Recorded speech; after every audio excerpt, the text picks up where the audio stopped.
Welcome to NYU Stern's EBS Weekly Report. I'm Natacha, VP of External Affairs.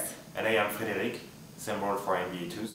In today's agenda, we'll cover three main topics. We'll start with the earthquake in Japan, discuss the Libyan turmoil, and finally tackle the economic situation in the Eurozone and the US.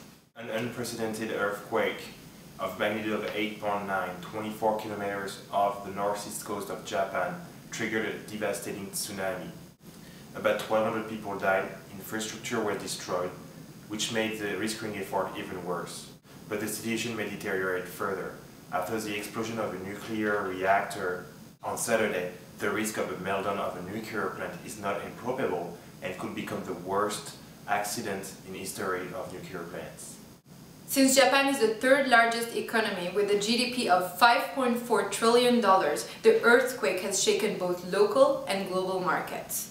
The Nikkei plummeted on Friday, while investors have been buying the yen, using the currency as a safe haven. The Bank of Japan is expected to inject massive funds into the markets in an effort to stabilize the economy after the disasters. The situation in Libya worsened and international pressure is growing. Gaddafi's armed force gained territory and controlled strategic cities such as Aquila and Bishr. Although the Arab League approved a no-fly zone, two UN Council heavyweights, Russia and China, are still opposed to it. To our MBA community, Gaddafi's son was expelled of IE Graduate Business School of Madrid last week. Because of mixed news stemming from the MENA region, oil was on a roller coaster ride the last 2 weeks and dropped on Friday due to sell-offs after the earthquake, while at the same time nothing much was happening in Saudi Arabia. Quite a flop for a day of rage.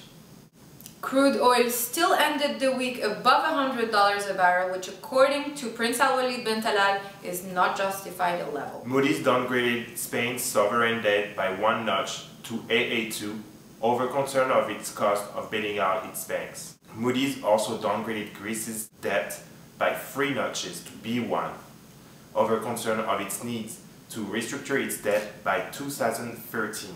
The Bank of England kept interest rates unchanged at 0.5%, even though some analysts expected a minimum of 25 basis points rate hike. Market strategist Noor Hamouri is not expecting rate hikes soon, not even from the European Central Bank, even though Jean-Claude Trichet directly hinted he would increase rates in April. 10-year treasuries gained on Libyan turmoil and strong demand at auctions, pushing the 10-year note yield to a 1-month low.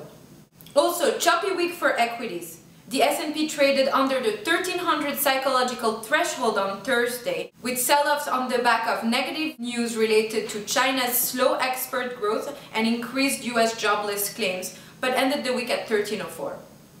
Well, that's it for the last days. Thank you for watching our EBS Weekly Report. You can also follow us on Twitter at NYU Stern EBS, all in one word. We wish you a successful week. Thank you for watching us.